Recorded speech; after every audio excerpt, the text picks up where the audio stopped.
ಇದರ ಜೊತೆಗೆ ದರ್ಶನ್ ಕರೆತಂದ ಬೆಂಗಾವಲು ಸಿಬ್ಬಂದಿಗೆ ಫುಲ್ ಕ್ಲಾಸ್ ತೆಗೆದುಕೊಳ್ಳುವಂತಹ ಕೆಲಸವನ್ನ ಉನ್ನತ ಮಟ್ಟದ ಅಧಿಕಾರಿಯಾಗಿರುವಂತಹ ಶೇಷ ಅವರು ಮಾಡಿದ್ದಾರೆ. ಕೂಲಿಂಗ್ ಗ್ಲಾಸ್ ಹೆಂಗ್ ಬಂತು ಅಂತ ಪ್ರಶ್ನೆಯನ್ನು ಕೇಳಿದ್ದಾರೆ. ಕೈಯಲ್ಲಿ ಕಡಗ ಯಾಕೆ ತೆಗೆಸಿಲ್ಲ ಅಂತ ಕೂಡ ಕ್ಲಾಸ್ ತೆಗೆದುಕೊಂಡಿದ್ದಾರೆ. ನಿಮ್ಮ ಪಬ್ಲಿಕ್ ಟಿವಿ ವರದಿ ನೋಡಿದ ಬಳಿಕ ವರದಿಯನ್ನ ನೋಡಿ ಬಳ್ಳಾರಿ ಜೈಲು ಅಧೀಕ್ಷಕರು ಕರೆ ಮಾಡಿದ್ದಾರೆ. ಗ್ಲಾಸು, ಕೈ ಕಡಗ ಎಲ್ಲವನ್ನ ತೆಗೆಸಿ ಒಳಗೆ ಕಳಿಸುವಂತೆ ಹೇಳಿದ್ದಾರೆ, ಸೂಚನೆಯನ್ನು ಕೊಟ್ಟಿದ್ದಾರೆ. ಬಳ್ಳಾರಿ ಜೈಲಿಗೆ ಪಿಕ್ನಿಕ್ ಸ್ಪಾಟ್ ಬಂದಂತೆ ಕರ್ಕೊಂಡು ಬಂದಿದ್ದಾರಲ್ಲ, ಏನ್ ಕತೆ ಅನ್ನೋದು ಪಬ್ಲಿಕ್ ಟಿವಿಗೆ ಉತ್ತರ ವಲಯದ ಡಿಐಜಿ ಟಿಪಿ ಶೇಷ ಅವರು ಮಾತನಾಡಬೇಕಾದ್ರೆ ಕೂಡ ಅಸಮಾಧಾನವನ್ನು ವ್ಯಕ್ತಪಡಿಸ್ತಾ ಇದ್ರು.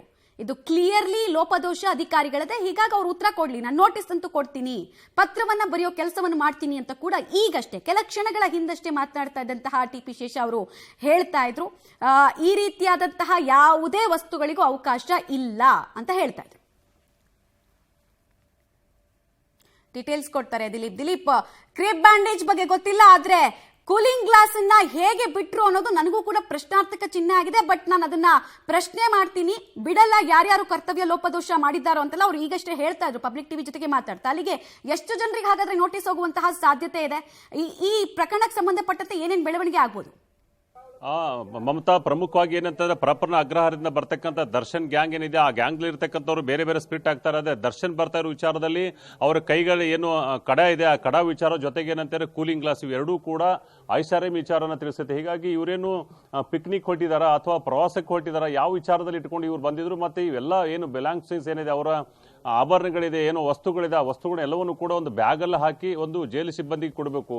ಜೊತೆಗೆ ಅಲ್ಲಿ ಇರ್ತಕ್ಕಂಥ ಬೆಂಗಾವಲು ಪಡೆ ಇದನ್ನು ಮಾಡಬೇಕಾಯ್ತು. ಆದರೆ ಇದರಲ್ಲಿ ಸಂಪೂರ್ಣವಾಗಿ ಬೆಂಗಾವಲು ಪಡೆ ವಿಫಲ ಆಗಿರೋದ್ರಿಂದ ಅವರೆಲ್ಲರ ಮೇಲೆ 9 ಜನ ಬೆಂಗಾವಲು ಪಡೆ ಈಗ ಮಾಹಿತಿಯನ್ನು ಪಡಿತಾ ಇದ್ದಾರೆ. ಅಧಿಕಾರಿಗಳೇ ಆದಂಥ ಶೇಷ ಅವರು ಎಷ್ಟೇ ಜನ ಇದ್ರು, ಹೇಗೆ ಬಂದ್ರು, ಎಲ್ಲ ವಿಚಾರದಲ್ಲೂ ಕೂಡ ಮಾಹಿತಿಯನ್ನು ಪಡೆದು ಅಲ್ಲಿಗೆ ಒಂದು ರಿಪೋರ್ಟ್ ಅನ್ನ ಮಾಡ್ತಾರೆ ಅಂತಾರೆ. ಅವ್ರು ಯಾಕೆ ಈ ತರ ಮಾಡಿದ್ರು ಹಾಗೆ ಅಂತ. ಯಾಕಂದ್ರೆ ರಾಜ್ಯದಲ್ಲಿ ಬಹಳಷ್ಟು ವಿಚಾರದಲ್ಲಿ ಜೈಲು ಇರ್ಬೋದು, ಜೈಲು ವಿಚಾರ ಇರ್ತಕ್ಕಂಥ ವ್ಯವಸ್ಥೆ ವಿಚಾರವಾಗಿ ಬಹಳಷ್ಟು ಕಳೆದ 2-3 ದಿನಗಳಿಂದ ಈ ತರ ಚರ್ಚೆ ಆಗ್ತಾ ಇರೋದ್ರಿಂದ ಪ್ರತಿಯೊಂದು ಕೂಡ ಕೂಲಂಕಷವಾಗಿ ಚರ್ಚೆ ಮಾಡಿ ನಂತರ ಅದನ್ನ ನೋಡಿಕೊಂಡು ಒಂದು ಕೆಲಸವನ್ನು ಮಾಡಬೇಕಾಯಿತು. ಆದ್ರೆ ಇದರಲ್ಲಿ ಬೆಂಗಾವಲು ಪಡೆ ವಿಫಲ ಆಗಿದೆ ಅಂತ ಹೇಳಿ ಶೇಷ ತಿಳಿಸೋರು. ಜೊತೆಗೆ ಈಗಾಗಲೇ ಪತ್ರವನ್ನು ಕೂಡ ಬರಿತಾ ಇದ್ದಾರೆ.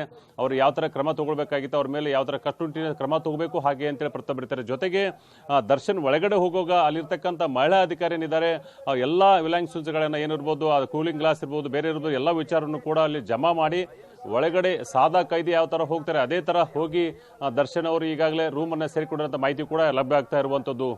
ಮಮತಾ, ಓಕೆ, ಹಾಗೆ ಸಂಪರ್ಕದಲ್ಲಿ ದಿಲೀಪ್. ಸದ್ಯಕ್ಕೆ ನೋಡ್ತಾ ಇದ್ದೀರಾ ನೀವು, ದರ್ಶನ್ ಮಾಡಿದಂತಹ ಶೋಕಿ ಆ ಜೈಲಿಗೆ ಎಂಟ್ರಿ ಕೊಡೋ ಸಂದರ್ಭದಲ್ಲಿ ಕೂಡ ಈಗ ಬೇರೆ ಅಧಿಕಾರಿಗಳಿಗೆ ಸಮಸ್ಯೆ ತಂದಿದೆ.